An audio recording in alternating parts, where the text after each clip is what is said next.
월터 샤프 전 주한미군 사령관은 한미 방위비 분담금 협상과 관련해 몇 달러를 위해 동맹을 포기하지 말아야 한다고 말했습니다. 샤프 전 사령관은 워싱턴에서 한미경제연구소가 개최한 방위비 분담금 관련 동맹이 가장 중요한 것이 되어야 한다. 동맹의 가치가 전체 논의에 포함되어야 한다며 이같이 밝혔습니다. 한국은 GDP 대비 방위비 지출이 가장 높은 국가라며 이 비율이 2.7%에서 2.8%에 달한다고 언급한 뒤 우리의 어느 동맹보다 더 높은 수준이라고 덧붙였습니다.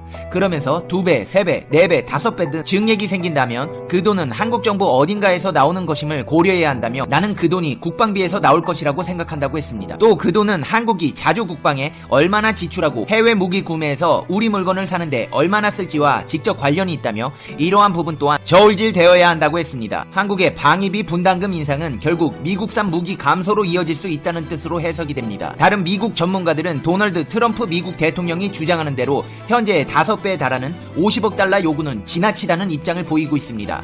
스콧 헤럴드랜드 연구소에서는 트럼프 대통령이 깊은 연구를 통해 50억 달러라는 숫자를 찾아냈다고 믿지는 않는다고 했습니다. 그러면서 평택 미군 기지 캠프 험프리스 13조 1000억 중 한국이 약 90%를 부담하는 것도 한국 기여분에 포함시켜야 한다고 주장했습니다. 아울러 미국 측이 계속 한국의 방위비 분담금 인상을 주장한다면 미군을 달러를 벌기 위한 용병으로 변화시킬 위험이 있다고 지적했습니다. 케일 페리어 한미 경제연구소 국장은 미국이 눈에 보이는 돈을 추구하다 보면 눈에 보이지 않는 더 광범위한 것들을 놓칠 수 있다며 결국 재정적으로 훨씬 더 많은 돈을 이룰 수 있어 일종의 역효과를 낼 수 있다고 우려했습니다. 다른 전문가들 역시도 주한미군 철수론이 나올 경우 한국 내 반미감정 고조와 함께 자체 핵무장론이 대두될 수 있다고 경고했습니다. 미국의 요구는 주한미군의 정체성에 심각한 타격을 줄 것이라며 이렇게 되면 주한미군은 한국 국민들의 존경을 더 이상 기대할 수 없다고 했습니다. 주한미군이 철수하면 한국에서는 핵무장을 한 북한과 함께 살 수 없다는 생각이 강한 지지를 받을 것이라면서 트럼프 대통령은 한국이 분담금을 더 내지 않으면 주한미군이 철수해야 한다고 말할지도 모른다고 했습니다. 그렇게 된다면 한국인은 누구로부터 해구산을 얻을지 생각할 것이라면서 해답은 스스로 해구산을 만드는 것이라며 그것은 의심할 여지 없이 이미 흔들리고 있는 핵 확산 금지 조약 체제를 악화시킬 것이라고 경고했습니다. 이런 트럼프의 무리한 방위비 요구에 미국의 전직 국방장관들 역시도 쓴소리를 쏟아냈습니다. 특히 트럼프 행정부 초대 국방장관도 비판 대열에 가세했습니다. 트럼프 정부 초대 국방장관을 지낸 제임스 매티스는 지금 세상에선 혼자서 뭔가를 할 수 없다며 그런데 우리는 동맹 없이 가거나 심지어 동맹에 맞서기까지 한다고 우려했습니다. 매티스 전 장관은 지난해 트럼프 대통령의 일방적인 시리아 주둔 미군 철수 방침에 반발해 정격 사임한 인물입니다. 북대서양 조약기구 나토 동맹국과 미군 철수로 인해 시리아 내전은 더 큰 혼란에 빠졌습니다. 미군이 빠진 힘의 공백을 러시아가 개입해 차지하는 상황까지 초래했습니다. 매티스는 앞서 콜사인 카오스란 저서에서도 동맹이 있는 나라는 번창하고 없는 나라는 죽는다고 지적한 바 있습니다. 버락 오바마 전 행정부에서 국방장관을 지낸 리온 파네타도 미국의 힘은 동맹국 및 그들과 함께 일하는 역량에서 비롯된다고 강조했습니다. 그러면서 한국에 2만 5천여 명의 미군이 주둔하고 있음을 언급하며 대통령은 사람들이 죗값을 확실히 지불하도록 하는데 관심을 가진 것으로 알려졌지만 동시에 그 임무의 중요성에 대해서도 관심을 표명해야 한다고 지적했습니다. 한마디로 트럼프 대통령이 한국에 과도한 방위비 분담을 요구하는 것을 겨냥해 미군 주둔 비용보다 주한미군의 역할에 더 신경 써야 한다는 의미로 해석이 되고 있습니다. 이렇게 트럼프가 무리한 요구를 하다 보니 북미 비핵화 협상이 장기간 교착되고 남북관계도 나빠진 영향으로 우리 국민의 미국에 대한 인식이 악화된 것으로 나타났습니다. 미국에 대한 호감도는 과거에 비해 절반 이하로 떨어졌습니다.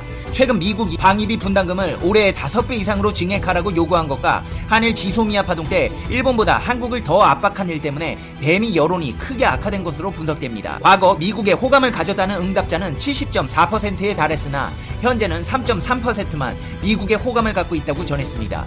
미국에 대해 호감을 갖고 있었으나 현재는 비호감이라는 응답자도 43.2%에 달했습니다. 절반 정도가 미국에 대한 호감을 잃어버렸다는 의미입니다.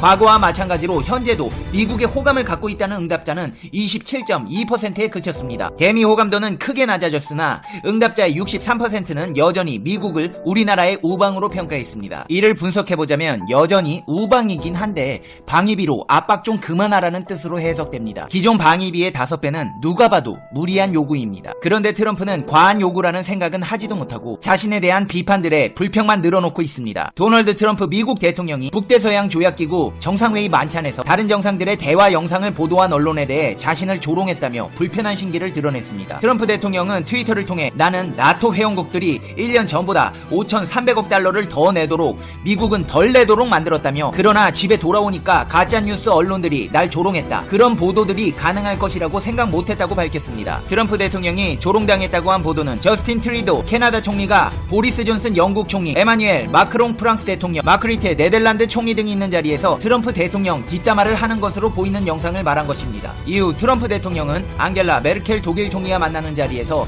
영상과 관련된 취재진 질문에 트리도는 매우 위선적인 사람이라고 비난했습니다. 트럼프 대통령은 폐막 기자회견도 돌연 취소했습니다. 이번 트럼프 대통령 발언은 나토 정상회의를 통해 자신의 업적을 알리고 국제사회에서의 위상을 과시하려던 의도와 달리 엉뚱한 뒷담화 영상이 더 주목받았다는 사실에 불편함을 드러낸 것으로 풀이됩니다. 트럼프 대통령은 유럽의 나토 회원국들이 방위비를 미국에 비해 충분히 내지 않았다고 압박해왔고 그 후 늘어난 이들의 방위비 지출을 자신의 업적처럼 평가해왔습니다. 정치 전문 매체 포린폴리시에 따르면 나토 회원국들은 러시아가 우크라이나령이었던 크림반도를 강제로 합병한 2014년부터 꾸준히 방위비 지출을 늘려왔습니다.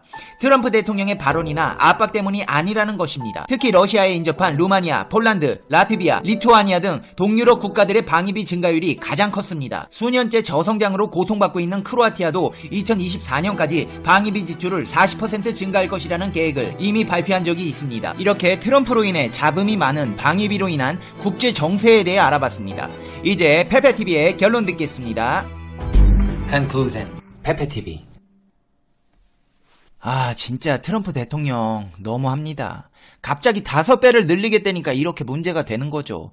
근데 이게 비단 우리나라뿐 아니라 다른 나라들에서도 문제가 되고 있으니 트럼프 대통령은 주변 사람들 말을 들어봐야 할 것 같습니다. 페페TV 시청자 여러분은 어떻게 생각하세요? 페페TV는 여러분의 생각이 궁금합니다. 댓글로 여러분의 생각을 남겨주세요. 여러분, 크리스마스가 진짜 얼마 안 남았습니다. 이성친구나 배우자가 있어야 크리스마스가 즐거운 건 아닙니다. 이번 크리스마스에는 자기 자신을 위해 선물을 준비해보세요. 1년 동안 수고 많았다. 내년에도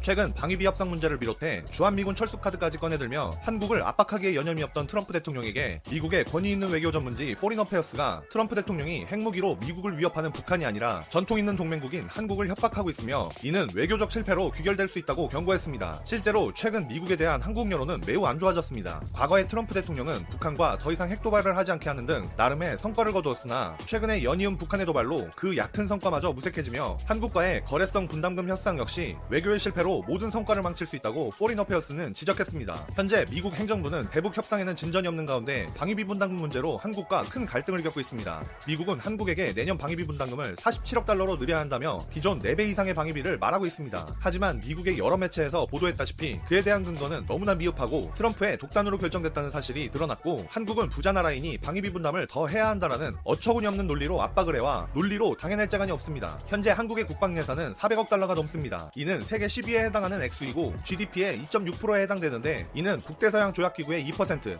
독일의 1.2%, 일본 0.9%를 훨씬 능가하는 수준입니다. 물론 북한이 있으니 그럴 수 있지 않냐 되물으실 수 있지만 충격적인 사실은 2018년 말까지 미국은 한국이 미군에게 준 예산을 다 쓰지도 못했다는 사실이 드러난 것입니다. 2022년까지 한국의 방위비가 점점 더 늘어 세계 6위까지 올라갈 전망입니다. 이 같은 국방 예산은 바로 미군의 호주머니로 들어가는데 한국은 2019년에 약 9억 1,300만 달러를 미군에 사용했습니다. 이것은 15억 달러로 추정되는 미군의 운영비의 60%에 해당하는 상당 부분을 한국이 지불하고 있는 것입니다. 이외에도 한국은 미국 평택기지를 건설하는데 100억 달러를 상납하다시피 했고 지난 4년간 미국으로부터 모두 130억 달러의 무기를 사들였습니다. 이러한 한국에게 미국은 방위비를 명확한 근거도 제시 못하면서 엄청난 인상률로 압박을 하고 있는 것입니다. 이러한 상황이 계속 지속되자 최근 한국의 여론조사에서 미국 방위비 분담금 인상에 대한 부정적 여론은 96%나 되었습니다. 게다가 이러한 미국의 한국에 대한 방위비 압박은 북한의 비핵화에 아무런 도움이 되지 않음이 최근 연일 계속되는 북한의 도발로 드러나고 있습니다. 포린 어페어스는 한국의 지정학적 중요성을 예로 들며 북한이 ICBM을 발사한다면 평택 오산 공군기지에서 몇 분도 아닌 몇 초 내에 발사를 감지할 수 있다고 전했습니다. 게다가 주한미군은 북한뿐만 아니라 중국을 견제하는 역할을 하며 주한미군을 축소하는 것은 미국이 잃을 것이 더 많다는 결론을 냈습니다. 게다가 최악의 상황으로 흘러간다면 현재 압도적인 여론의 지지를 가진 한국이 자주국방을 선언하고 핵무장을 할 수도 있습니다. 이것으로 인해 일본은 물론 대만까지 핵무장을 하는 미국이 핵을 억제하려는 노력을 무산시키는 연쇄 반응이 나올 것이라 분석했습니다. 최근 합의된 미국 일부의 법안에서 주한미군의 규모를 임으로 28,500명 줄일 수 없다는 법안의 국방 예산안에 합의했다고 뉴욕타임즈 등 주요 외신들이 전했습니다. 이렇게 여러 미국의 언론과 미국의 의회는 한국의 지정학적 중요성과 한국이 등을 돌렸을 때 일어나는 한반도 주변국들의 최악의 상황을 지적하고 그를 방지하려 들고 있습니다. 하지만 단 한 사람, 그의 이상한 고집 때문에 대한민국의 기분은 점점 상해만 가고 있습니다. 최근 탄핵 문제와 여러 문제로 인해 외교로서 지지층 결집을 노리는 수를 쓰고 있는 것인데 그조차도 원만하지는 않을 것 같습니다.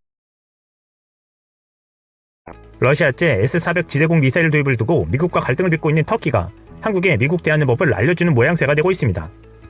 메블리트 차우시올루 터키 외무장관은 11일 현지 하베르 방송과 인터뷰에서 미국이 S-400 도입을 빌미로 제재를 가할 경우 터키는 모든 옵션을 고려할 것이라고 말했습니다. 그러면서 터키에 대해 제재 결정이 내려질 경우 인지릴리크, 퀴리지 공군기지가 논의 대상이 될 수 있다고 강조했습니다. 즉 미국의 자국 내 공군기지 사용을 불허하는 등의 보복 조치에 나설 수 있다고 경고한 것입니다. 이어 미국 국회의원들은 제재로는 어떤 것도 이룰 수 없다는 점을 알아야 한다라고 덧붙였습니다. 차우시올루 장관의 발언은 미 의회가 터키에 대한 제재 요구를 포함하는 국방 법안에 합의했다는 보도에 이어 나온 것입니다.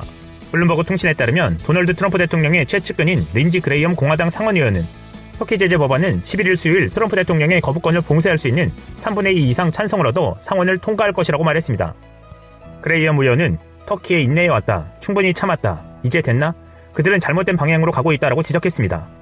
차우시올루 장관이 언급한 인지릴리크와 퀴리지 공군기지는 미 공군이 중동작전의 전진기지로 사용해온 곳입니다.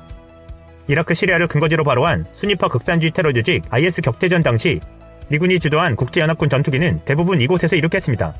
특히 인지릴리크 공군기지에는 미군의 전술핵무기 50여 기가 보관 중인 것으로 알려졌습니다. 터키는 애초 미국에서 패트리엇 지대공 미사일을 구매하려고 했으나 전임 버락 오바마 미국 행정부는 터키의 기술 이전 요구에 난색을 보이며 판매를 거부했습니다. 그러자 터키는 2017년 러시아와 S-400 구매 계약을 체결했고 지난 7월 실대로 S-400을 반입했습니다. 이에 미국은 북대서양 조약기구 회원국인 터키가 S-400을 운영할 경우 나토의 민감한 군사정보가 러시아에 유출될 수 있다며 강하게 반발했습니다. 특히 F-35 전투기 100대를 구매하기로 한 터키가 S-400을 도입할 경우 F-35의 기밀 정보가 러시아에 넘어갈 수 있다며 터키의 F-35 판매를 금지시켰습니다. 이에 터키는 수호이 35 등 러시아 전투기 구매를 대안으로 검토하기로 했습니다. 차우시올루 장관은 이날도 미국이 F-35를 판매하지 않을 경우 러시아가 대안을 제시할 수 있을 것이라고 말했습니다. 이는 한국의 상황과는 좀 다르지만 미국이 압박해오는 데 대해 한국이 가진 중요한 열쇠를 보여준 셈이 됐습니다. 한국과 터키는 미국이 자국 방어나 지역 패권을 다루는 중요 군사 거점으로 생각한다는 점에서 같기 때문에 공군기지 활용 불허카드는 미국에게는 심장을 건드리는 것과 마찬가지입니다.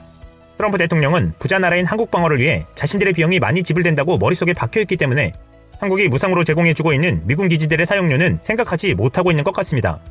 특히 부동산에 대해서는 전문가인 트럼프가 왜 이 부분들은 고려하지 못하고 있는지가 의심스러울 뿐입니다. 트럼프처럼 동맹의 가치를 훼손하고 자국 우선주의만을 내세워 턱없는 방위비 인상을 원한다면 한국 정부도 원칙대로 미국의 이익을 위해 주둔하고 있는 주둔 비용을 받는 게 마땅해 보입니다. 이 상황에서 한국에 있는 미군 기지 4곳을 어제 영구 반환했다는 소식이 들렸습니다. 반환된 기지는 원주의 캠프 이글과 캠프롱, 부평의 캠프마켓, 동두천의 캠프 호비시아 사격장 등 4개입니다. 한미 양측은 오염 정화 책임, 주한미군이 현재 사용 중인 기지의 환경관리 강화 방안, 한국이 제안하는 소프와 관련 문서 개정 가능성 등에 관해 협의를 지속한다는 조건으로 4개 기지 즉시 반환에 합의했습니다. 정부 관계자는 일단 우리 비용으로 정화를 한다라며 오염 책임은 지속해서 미국 측과 협의할 것이라고 말했습니다. 이 역시 우리 정부가 방위비 협상 카드로 사용할 수 있는 부분입니다. 트럼프식 사고로 방위비를 인상하겠다고 더 세게 들어온다면 우리도 원칙대로 미군 공군기지 폐쇄, 미군 주둔 비용 및 오염 정화 비용을 요구할 수밖에 없는 상황인 것입니다. 트럼프처럼 비용 관점에서 동맹국들을 바라보는 일들의 결과는 이렇게 치사하게 비춰질 수 있는 일들이 진행될 것이 눈에 보듯 뻔한 상황입니다. 트럼프 대통령이 이를 눈치챘는지 미국의 2020 국방수권법에 바로 서명할 것이라는 기사가 났습니다. 트럼프는 제정신이 돌아온 것일